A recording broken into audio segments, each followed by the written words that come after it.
Hello friends, good morning. তোমাদের জন্য একটা দারুণ একটা লোভনীয় রেসিপি নিয়ে এসেছি। এটা মোটামুটি মেয়ে ছেলে নির্বিশেষে সবাই খুব ভালোবাসে। তা আমার তো খুব ফেভারিট একটা খাবার, মানে তুমি আমাকে যত দাও তার না নেই। তার সেই কী রেসিপি সেটা হচ্ছে, তোমরা দেখে মনে হয় বুঝতে পারছো, সেটা হচ্ছে ফুচকা। ফুচকার রেসিপি নিয়ে এসেছি। চলো, অনেকেই ফুচকা করো ফোলে না, কিন্তু আমি যেভাবে দেখাচ্ছি প্রসেসটা, সেইভাবে তোমরা যদি করো 100% প্রত্যেকটা ফুলবে। দেখো, তার মধ্যে ফুচকা যারা বানায় তাদেরও ফোলে না, সেগুলো আলাদা ব্যাপার, কিন্তু 90% প্রতিটাই ফুলবে। ফুচকার ডোটা খুব টাইট করে মাখতে হয়। তা দইয়ে কী কী দিয়েছি সেটা তোমাদের বলছি। আমি একটা মেজারমেন্ট কাপ নিয়েছিলাম, তোমাদের মেজারমেন্ট কোনো কিছু থাকলে তোমরা নেবে। মেজারমেন্ট এই কাপে আমি 1 কাপ সুজি নিয়েছিলাম, সেটাকে আমি 1 ঘন্টা ভিজিয়ে রেখেছিলাম জল দিয়ে। আর ওই 1 কাপ ওই কাপের মেজারমেন্টেই আমি আটা নিয়েছিলাম, তোমরা ময়দাও নিতে পারো, আমি আটা নিয়েছিলাম। নিয়ে ওই সুজিটা, ভেজানো সুজি দিয়েই আমি মেখেছি, আমার কিন্তু একটুও জল লাগিনি। ওপরে জলটাকে ফেলে দেবে, জলটা যদি এক্সট্রা থাকে জলটাকে ফেলে দেবে, নাহলে কিন্তু খুব নরম হয়ে যাবে। ওপরে জলটাকে ফেলে দিয়ে সুজিটা দিয়ে আগে ভালো করে মাখবে। যদি এক্সট্রা জল লাগে তখন দেখা যাবে, তখন যদি জল লাগে তখন তোমরা জল দেবে, তার আগে জল দেবে না। আগে সুজিটা দিয়ে ভালো করে মাখবে। আমার জল লাগেনি, কেন আমি সুজিটা দিয়েই আমি মেখেছি, আমার কোনো জল লাগিনি। আর ময়দার ডোটা দেখো কেমন শক্ত হয়েছে, মানে এদিকে ভিতরটা নরম কিন্তু ওপরটা ভালো শক্ত হয়েছে। এবার এটাকে আবার 1 ঘন্টা ভেজা একটা কাপড় দিয়ে আমি ঢেকে রেখে দেবো। ততক্ষণে এটা হোক, ভেজা কাপড় দিয়ে ঢেকে রাখি। 1 ঘন্টা বাদে ফিরে আসছি, তার মাঝখানে আমি তোমাকে ফুচকা, আলু সব কিছু সিদ্ধ করে নিই। চলো, আমি কিন্তু ফুচকা বা আলু কাবলি বানাতে গেলে আমি ফুচকা কিন্তু আলু খোসা ছাড়াই না, আমি সিদ্ধ করেই খোসা ছাড়াই। এটার নাকি টেস্ট আলাদা হয়, আমি জানি না, বাট আমাকে বলেছে যে যার কাছ থেকে আমি রেসিপিটা, মানে ফুচকা কাকুর কাছ থেকে রেসিপিটা নিয়েছি, সে বলেছিল যে আমাকে আলু খোসা ছাড়াতে না, এটার টেস্ট নাকি আলাদা হয়। তা আমি সেই পর থেকে আমি এই ফুচকা বলো, আলু কাবলি বলো, পাপড়ি চাট বলো, আমি আলুর খোসা ছাড়াই না, আগে সিদ্ধ করে নিই তারপর খোসা ছাড়াই। তা আলুগুলো আমি ছাড়িয়ে নিচ্ছি, ছাড়িয়ে নিয়ে আমি ওইটার মধ্যেই, আলুর মধ্যেই, মানে এদিকে আমি ছোলা, মটর, কাঁচা লঙ্কা সব সিদ্ধ করে নিয়েছি। আলুটাকেও সিদ্ধ করে নিয়েছি। তা আলুটাকে আমরা ছাড়িয়ে একেবারে না আমি ম্যাশ করে নেবো, কেন গরম গরম রাখলে না, ম্যাশ করে রাখলে কি জিনিসটা খুব ভালো হয়, নালে না একটু দলা দলা কেমন একটা হয়ে যায় আমার মনে হয়। তোমরা তোমাদের মতন সুবিধা মতন করবে। তা আমি ভালো করে করে কোনো কিছু দিইনি, কোনো মশলা না, নুন না, কিছু না, জাস্ট আলুটাকে ম্যাশ করে রেখেছি। তা আলুটাকে ম্যাশ করে রেখেছি। এদিকে আমি চলো ধনে পাতা এগুলো আমি কুচি করিনি। আর সব থেকে বড়ো জিনিস, মশলাটা করতে হবে। তা মশলার মধ্যে লেগেছে শুকনো লঙ্কা, ধনে, জিরে। দেখো, আমি এতটা পরিমাণ লাগবে না, আমি একটু বেশি পরিমাণ করে নিয়েছি, কারণ আমার ঘরে লাগে, রান্নায় আমি করি, রান্নাতে আমার লাগে, আমি তাই জন্য করে রেখেছি। তোমাদের যদি মনে হয় তোমরা অল্প পরিমাণে নিয়ে করতে পারো। দেখো, এদিকে আবার আমি ওই শুকনো কলায় ভেজে নিয়ে তারপর আমি মিক্সারে ব্লেন্ড করে নিয়েছি, গুঁড়ো করে নিয়েছি, গুঁড়ো করে রেখেছি। এদিকে আবার ময়দাটা 1 ঘন্টা প্রায় হয়ে গেছে। আমি এগুলোকে, আমি ডোগুলোকে ঠিক কেটে একটু আমি ছুরি দিয়ে কাটলাম যাতে সমান হয়। কেটে আমি এবার রুটির আকারে বেলবো, রুটির থেকে একটু বড় আকার পাতলা করে একটু বেলবো। চলো, আমরা ততক্ষণ রুটির মতন বেলে নিই। তা এবার তোমরা একটু বলে ফেলো তো, কে কোথা থেকে দেখছো, আমাদের কোথা থেকে না দেখছো সেটা না বললে আমি কি করে বুঝবো বলো। তা যাই হোক, তোমরা আমাকে জানাবে, আর ভালো লাগলে লাইক কমেন্টস করতে কিন্তু ভুলো না। আর ফেসবুক থেকে যারা দেখছো আমাকে ফলো করে দিও, ইউটিউব থেকে যারা দেখছো প্লিজ সাবস্ক্রাইব করে দিও, পাশে থাকা বেল আইকনটাও টিপে দিও, কারণ আমার প্রথম ভিডিও নোটিফিকেশানে তোমার কাছে চলে যাবে, আমি ছাড়লে ভিডিও তোমার কাছে চলে যাবে। এই ফাঁকে দেখো আমি রুটির আকারে বেলে দিচ্ছি। আর আরেকটা কথা আমি বলি, আমরা রুটি বেলতে বেলতে একটা কথা আমি বলি, ভালো লাগলে লাইক কমেন্ট শেয়ার প্লিজ একটু শেয়ার করে দিও, তোমাদের বন্ধুরাও যাতে আমার ভিডিওগুলো দেখতে পায়। এদিকে দেখো আমার রুটি বেলা হয়ে গেছে। তা রুটিগুলো বেলছি, কিন্তু সুজি দেওয়াটা একটু রুটিটা বেলতে একটু অসুবিধা হবে। তা তুমি, কেন সুজিটা একটু আঠালো টাইপের, একটু রুটি বেলতে অসুবিধা হয়। তা তো রুটিটা বেলে আমি দেখো গ্লাস দিয়ে প্রথমে করব, মানে কাটবো, ছোট ছোট পিস করে গ্লাস দিয়ে কাটবো। দেখো রুটিটা আমি এপিট ওপিট করে ভালো করে সুন্দর করে ইয়ে করে নিয়েছি। ফুচকা কার কার কেমন কাদের বাড়িতে কীরকমভাবে ফুচকা খাও আমাদের কিন্তু জানিও। আর কার কার বাড়িতে মানে কে ফুচকাও তো সবার মোটামুটি লোভনীয়। দেখো আমি একটা ছোট গ্লাস নিয়েছি, কিন্তু এটাতে আমার হবে না, লাস্টে আমি চেঞ্জ করে বড় গ্লাসে নেবো, এটা তো বড্ড ছোট ছোট হয়ে যাচ্ছিলো। যাক, তোমরা বলো তোমাদের কার কার ফুচকা প্রিয়। আমি 3-4 জনকে শুনেছি নাকি ওর ফুচকা খেতে তাদের ভালো লাগে না। আমি তাই ভাবি তোরা তো মানুষ, আমি বলি তোরা কি মানুষ না অন্য কিছু, অন্য জগতের মানুষ? ফুচকা কার না ভালো লাগে? তা আমার তো খুব ফেভারিট ফুচকা। আমি কালকে রাতে ডিনার করিনি, আমি ফুচকাই খেয়েছি, মানে এত পরিমাণে ফুচকা খেয়ে নিয়েছিলাম আমার আর ডিনার করতে লাগেনি, পেট আমার ভর্তি হয়ে গেছিলো। তো তোমরাও জানিও ফুচকা কেমন লাগে। আমার তো খুব ভালো লাগে বাবা, আমি মানে কি বলবো, আমি আবার কিছুটা পাপড়ি রেখে দিয়েছি, পরে একদিন কালকে আর খাওয়া হয়নি। পাপড়ির চাট খাবো বলেছিলাম বা আর চুরমুর খাবো বলেছিলাম, কালকে মা খেতে দেয়নি। আর অন্য দিন একদিন খাবো বলে কিছুটা পাপড়ি রেখে দিয়েছি, অন্য একদিন খাবো। বেশ আমার ফুচকা, আলু কাবলি এইসব চটপটে জিনিসগুলো খুব ভালো লাগে। তোমরাও জানিও তোমাদের কেমন লাগে। দেখো এদিকে আমার গ্লাস দিয়ে আমি কেটে কেটে নিয়েছি। তেল গরম হলে, খুব গরম হলে না, মানে গরম হলে মাঝারি সিমে দিয়েই ভাজতে হবে, লো সিমে দিয়ে, কিন্তু নালে অত্যাধিক লাল হয়ে যাবে প্রথমে দিলেই। দেখো আমি এদিকে তেল দিয়ে দিয়েছি। দেখো আমার ফুচকাগুলো প্রতিটা ফুলবে, একটু ছোট হয়ে গেছে ঠিকই, কিন্তু প্রতিটা ফুলছে। মানে কি বলবো, পুরো মানে কি বলবো, লুচির মতন, আলুর মতন একদম কি বলবো, বলের মতন ফুলছে। খুব ভালো লাগে ফুচকার, মানে কি বলবো, ফুচকা বানালে এই ফোলাটা দেখলে না আর কিছু ভালো লাগে না, মানে সব শান্তি, সব খাটনি সার্থক হয়ে গেল, তাই না বলো বন্ধুরা? আমার প্রতিটা ফুচকা ফুলেছে। লাস্টের দিকে কয়েকটা ফুচকা ফলিনি, কেন ওই কাটার দিয়ে করেছিলাম তো, কাটাগুলো যেগুলো বেঁচে যায় সেগুলো দিয়ে করেছি অনেকগুলো লাস্টের দিকে, ওগুলো একটু ফলিনি, আমি পাপড়ি করে রেখে দিয়েছি। যাই হোক, তোমরা ভেবো না যে এই পিঠ তেল দিয়ে ভাজছি বলে ও পিঠটাও উল্টে কিন্তু ভাজবে, দু পিঠই ভাজবে। আর আমার ফুচকা খুব মচমচে হয়েছিল, তোমাদের পরে আমি ভিডিওতে দেখাচ্ছি। প্রতিটা ফুচকা সুন্দর ফুলেছে বলো। তা চলো ফুচকা ভাজছি, তা আমরা ফুচকা ভাজছি, আমরা এবার একটু গল্প করে নিই। তা তোমরা বলো এরকম ফুচকা ফুলতে ঘরে নিজের হাতে বানাতে তোমাদের কার কার ভালো লাগে? জানি একটু খাটনি হয়, সেটা দিয়ে মনে হয় আমি কিনে এনে তাড়াতাড়ি খাওয়া হয়ে যায়, কিন্তু এই আনন্দটা পাই না। সবাই যখন বলে যে খুব ভালো হয়েছে, এই সুখটাতে, এই আনন্দটা নেই যে খেয়ে সবাই বলবে ভালো হয়েছে। তা আমার এগুলো ফুচকাগুলো ভাজা হয়ে যাচ্ছে, মোটামুটি হয়েছে, লাল লাল হয়ে গেছে। যেগুলো হয়নি সেগুলো তুললাম না। আমার ফুচকাগুলো দেখে এখনই ভয়েস দিচ্ছি যখন, তখনই দেখে মনে হচ্ছে আমার খুব খেতে ইচ্ছা করছে। দেখো এই একটা ফুললো না, এরকম কয়েকটা ফুলবে না, দেখো সব ফুলবে এমন কোনো কথা নেই।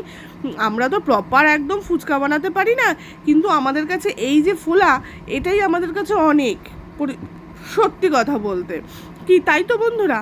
আমরা আমি দেখো প্রতিটা ফুচকাই ফুলছে, একটা দুটো যদি না ফোলে সেটার জন্য কোনো সমস্যা নেই, সেটা তুমি পাপড়ির চাট বা কি বলে তোমার চুরমুর বানিয়ে খেয়ে নিতে পারবে, ওটাও তো খেতে ইচ্ছা করে মাঝে মধ্যে, রেখে দেবে, নাহলে সেই দিনকেই খেয়ে নেবে, কোনো সমস্যা নেই।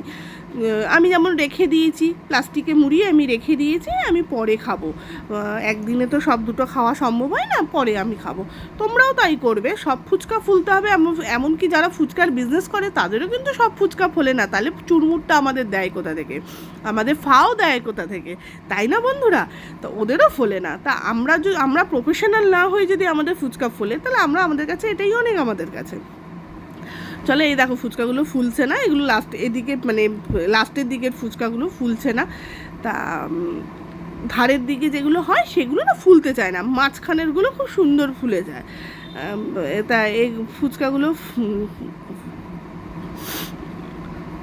ভাজা হচ্ছে, ভেজে ফুচকা ভেজে আমি এদিকে আলু মাখতে শুরু। আমার হাজব্যান্ড এদিকে আমার তস হয়েছে না, কী গো তোমার হয়েছে, তুমি কখন দেবে আমাকে ফুচকা? ও ফুচকা বানানো বিকাল থেকে দেখেই বলছে কখন খাবো ফুচকা।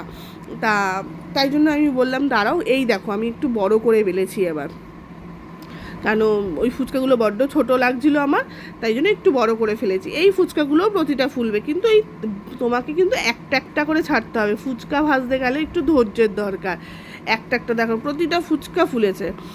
তা বেশ এটা খুব ভালো বড় বড় হয়েছে। তা এদিকে ফুচকা ভাজা আমার হয়ে গেছে। এদিকে আমি দেখো থালার মধ্যে আমি লঙ্কা সিদ্ধ, গন্ধরাজ লেবু, ধনে পাতা, এদিকে তেঁতুল ভিজিয়ে রেখেছি, আর ওই মশলাটা যেটা করেছি সেটা, আর ধনেপাতা কুচিয়ে রেখেছি, আর ছোলা মটর সিদ্ধ করে রেখেছি।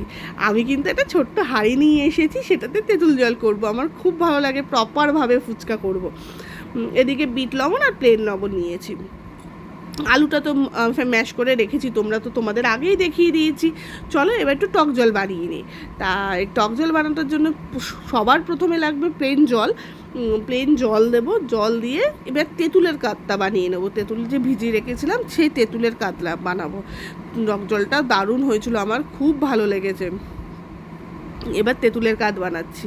তা তেঁতুলটাকে ভালো করে, এবার দেখো ফুচকা যারা বানায় প্রফেশনাল, যারা ফুচকার বিজনেস, তারা ওই তেঁতুলটা ওখানেই গুলে নেয় হাঁড়ির মধ্যে। কিন্তু আমরা মনে করি কি বলতো, আমরা তো একটু সবসময় ঘরে করবো, একটু পরিষ্কার পরিচ্ছন্নভাবে করব। আমার মনে হয় তেঁতুলের মধ্যে অনেক কিছু নোংরা থাকে, মানে নোংরার মধ্যে তেঁতুলের গায়ের যে ছাল এগুলো থাকে, ওগুলো মুখে পড়লে ভালো লাগে না। তাই জন্য আমি তেঁতুলটাকে আলাদা বাটিতে করে তেঁতুলটাকে ফেলে দেবো। আমি কাঠটাকে নিয়ে নেবো, মানে তেঁতুলের ঘন জিনিসটাকে নিয়ে নেব। তা তেঁতুলের কাঠটাকে নিয়ে নিচ্ছি। দেখো হাঁড়ির মধ্যে নিয়ে বেশ আবার একটু জল দিয়ে আবার একটু কাঠ বানাবো, মানে অনেকটাই লাগে জল। দেখো আমি তেঁতুলের জলটা দেখো, দেখলেই তুমি বুঝতে পারবে আর একটু লাগবে। ও আমার না সত্যি কথা বলছি, বয়স দিতে পারছি না গো, আমার যেন জিভ দিয়ে জল পড়ছে। আমি খালি ঢোক গিলে তোমাদের ভয়েস দিচ্ছি। তেঁতুল দেখে কার না ভালো লাগে বলো না বন্ধুরা, তাই না? কার ভালো লাগে না তেঁতুল, ফুচকা, আলু কাবলি, এগুলো কোন মেয়েদের সামনে করবে, সেই মেয়ে চুপ করে বসে থাকবে, এটা বলাই বাহুল্য। আর এটা কোনো কিছু বলার মতন না। নুন, এই দেখো বিট নুন দিলাম, আর প্লেন নুন একটু দেবো, বেশি দেবো না, অল্প দেবো। তা অল্প দিলাম। তাই আবার একটু মশলা দেবো, যেই মশলাটা করে রেখেছিলাম। অনেকে না কাঁচা লঙ্কা বাটা দেয়, বাট আমি দেবো না। ওইটার মধ্যে একটু ঝাল লঙ্কা রয়েছে, ওইটাতেই হয়ে যাবে। ধনে পাতা দেবো। ধনে পাতা তো ফুচকাতে খুব ভালো লাগে খেতে। আর দেবো হচ্ছে লেবু, মানে গন্ধরাজ লেবু, এটা দিতেই হবে, খুব ভালো লাগে খেতে। আর অনেকে দেয় জলজিরা, বাট আমার কাছে জলজিরা ছিল না, ঘরে চাট মশলা ছিল, আমি চাট মশলাই দিয়ে দেবো। আমি এদিকে তেঁতুলের কাঠটা একটু দিয়ে দিলাম। মনে হচ্ছে কি বলো তো, মনে হয় এক হাঁড়ি বানাবো, তাতেও মনে হয় কম পড়বে, এরকম মনে হয় এই ফুচকা বানালে বা কোনো কিছু করলে। তা এদিকে আমি চাট মশলা দেবো। চাট মশলা দিয়ে আমার টক জলটা রেডি মোটামুটি হয়ে যাবে। এই দেখো চাট মশলা দিচ্ছি আমি। চাট মশলা দিলে কি একটু চটপটি ভাবটা হয়, খুব সুন্দর লাগে, টেস্টটা খুব সুন্দর লাগে। তা চলো, এবার চাট মশলা দেওয়া হয়ে গেল, এবার টক জল আমাদের রেডি। এবার আমরা আলু সিদ্ধ মাখবো, আলু মাখাটা মাখবো। আলুটাকে দেখো, আমি আগে দেখেছো আমি কেমন চাক বেঁধে গেছে ঠান্ডা হয়েছে বলে, এই জন্যই আমি আলুটাকে আমি একটু কষ্ট হয় গরম গরম আলু করতে, কিন্তু কি বলো তো, ওই চাক হয়ে থাকে না। আলুটাকে আমি তাও একবার ভালো করে আমি করে দিলাম, ম্যাশ করে নিচ্ছি। তার মধ্যে দিয়ে দেবো ছোলা মটর দেবো। আমার পাশে আমার হাজব্যান্ড কিন্তু বসে আছে, ও আমাকে বলছে এত দিও না, আইনছি দাঁড়াও, আমার যতটুকু প্রয়োজন ততটুকুই দেবো, বেশি দেবো না। তাও দেখে মনে হলো যা একটু দিয়ে দিলে ভালো হবে, কেন আলুর মধ্যে ছোলা মটর, আমরা ফুচকা যখন খেতে যাই ছোলা মটর পাই না মুখে, তাই না বলো? আমরা কত চাই যে ছোলা দাও, মটর দাও, কিন্তু ওরা বলে দিয়েছি বলে কি পাই না মুখের মধ্যে। যাই হোক, আমি একটু ছোলা মটরটা বেশি দিয়েছি, কেন ওইটুকু রেখে আমি আবার কি করব, থেকে যাবে, তাই জন্য দিয়ে দিলাম। এবার দেব মশলা। এবার আলুটা ভালো করে ম্যাশ হয়ে গেছে, এবার দেব মশলা। এবার চলো, ধনে পাতা দেবো, কাঁচা লঙ্কা, দেখো কাঁচা লঙ্কা আমি সিদ্ধ করে রেখেছিলাম। আমি লঙ্কার গুঁড়ো খুব কম দিই, ঝাল মানে লাল লঙ্কার গুঁড়োটা আমি কম দিই, কারণ পেট জ্বলে ওগুলোতে। আমি কাঁচা লঙ্কা সিদ্ধ করা রেখেছি, ওই কাঁচা লঙ্কা সিদ্ধ করে, ঝালটা দেখে কিন্তু কেউ ভয় পেও না, এমন কিচ্ছু ঝাল হয়নি। আমি আর আমার হাজব্যান্ড প্রথমে এটা খাওয়া হয়েছে, তারপর বাড়ির সবাইকে দিয়ে আমি আর আমার হাজব্যান্ড আবার লঙ্কা কুচি মেখে খেয়েছি, এমন কিছু ঝাল হয়নি। কারণ হচ্ছে দেখো ফুচকা আলু কাবলি এগুলো একটু ঝাল না হলে ভালো লাগে না। এই একটু মশলাটা দেবো, মশলাটার মধ্যে খুব একটা ঝাল নেই, মশলাটা দিয়েছি, মশলা দিয়েও আমি আবার মাখবো। তা তোমাদের ঝালটা দেখো অপশানাল, ঝাল নুন এগুলো হচ্ছে অপশানাল, তুমি তোমাদের মতন স্বাদ মতন দেবে। চাট মশলা দিলাম, স্বাদ মতো দেবে, কেউ কারোর মতন আমি এতগুলো দিয়েছি বলে তোমাকেও দিতে হবে তার কোনো মানে নেই, তোমাদের মতন করে তোমরা দেবে। বাচ্চা থাকলে তো এত ঝাল খাওয়াটা সম্ভব নয়, বাচ্চাদের জন্য বাচ্চাদের মতন মেখে দেবে, তোমরা তোমাদের মতন মেখে নেবে। যেমন আমিও এই ঝালটা মেখেছি, আমাদের মনে হলো, আমার আর আমার হাজব্যান্ডের মনে হলো ঝালটা ভালো হয়নি, আর একটু ঝাল দেওয়া দরকার।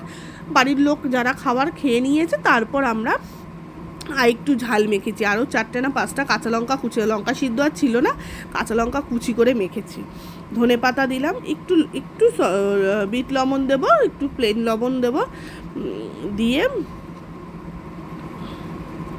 দিয়ে কেন নুনটা দেখে কিন্তু ভয় পেও না, কারণ হচ্ছে টক দিয়ে মাখলে নুন কিন্তু ব্যালেন্স হয়ে যায়, নুন কিন্তু এত মনে হয় না। এই দেখো গন্ধরাজ লেবু দিচ্ছি, একটু গন্ধরাজ লেবু দিলে একটু আলু মাখা খেতে খুব সুন্দর হয়, তা গন্ধরাজ লেবু দিচ্ছি, দিয়ে ভালো করে মাখবো। মেখে আমার না সত্যি কথা বলছি আমার খুব খেতে ইচ্ছে করছে, এখন কিছু করার নেই, খাওয়া আমার অনেকক্ষণ আগে হয়ে গেছে, মানে কালকে আমার খাওয়া হয়ে গেছে, আমি পরের দিন সকালবেলা ভয়েস দিচ্ছি। তা চলো, আলু মাখা কমপ্লিট, তাই এবার আমরা ফুচকা ইয়ে করবো, মানে আমার বরকে দিয়ে টেস্ট করাবো তোমাদের কেমন হয়েছে। দেখো একটু টক জল দিয়ে দিলাম, আলু মাখা একটু টক জল দিলে না খুব টেস্ট হয়, তোমরা একবার ট্রাই করে দেখো আমার মতন করে একটু। তোমরা তো অনেকবার ফুচকা নিশ্চয়ই বানিয়েছো, এবার আমার মতন করে একবার ট্রাই করে দেখো তুমি। আমি যেভাবে ফুচকা করলাম, যেভাবে আলু মাখলাম, তুমি ট্রাই করে দেখো, তুমি মনে হবে তুমি ফুচকার দোকানে গিয়েই ফুচকা খাচ্ছ, অরিজিনাল ফুচকার মতন লাগবে। আমার খুব ভালো লেগেছে, আর আমাদের বাড়ির সবার খুব ভালো লাগে ফুচকা, আমার বানানো ফুচকা খেতে। তা চলো, আমার টক জল দিয়ে সব মাখা হয়ে গেছে, ওপর দিয়ে আমি একটু টক জল দিয়ে দিলাম। দেখবে যারা ফুচকার দোকানেও কিন্তু ওরা কিন্তু এরকম টক জল দিয়েই মাখে। তা যাই হোক, তুমি আমাদের ফুচকা মাখা হয়ে গেছে, এইবার দেখো ফুচকা আমার কেমন হয়েছে, দেখো খাস্তাটা দেখো ফুচকা পুরো একদম গুঁড়ো গুঁড়ো হয়ে গেছে, কতটা খাস্তা হয়েছে। তা এইবার দেখো আমার হাজব্যান্ড আর পাচ্ছে না সামলাতে, এবার হাজব্যান্ডকে দেবো। দেখো আমারও কিন্তু অনেকগুলো ফোলেনি, এগুলো আমি রেখে দিয়ে আমি চুরমুর খাবো বা পাপড়ির চাট খাবো, এগুলো খাবো। দেখো আমি এদিকে ফুচকা বানাতে বসেছি, পুরো হাজব্যান্ডকে বলেছি তুই বাটি নিয়েই বসো, আমি একদম ফুচকা যেরকমভাবে দেয় সেরকমভাবেই দেবো। আমার হাজব্যান্ড রিভিউ দিচ্ছে, দারুণ হয়েছে বলবে। খেয়ে খাটনি করে না এই একটা শান্তি, যদি কেউ খেয়ে বলে ভালো হয়েছে, তাই না বলো বন্ধুরা? তা চলো, তোমাদের ফুচকা কেমন লাগলো জানিও, ভালো লাগলে সাবস্ক্রাইব করো, ফলো করো, টাটা। আবার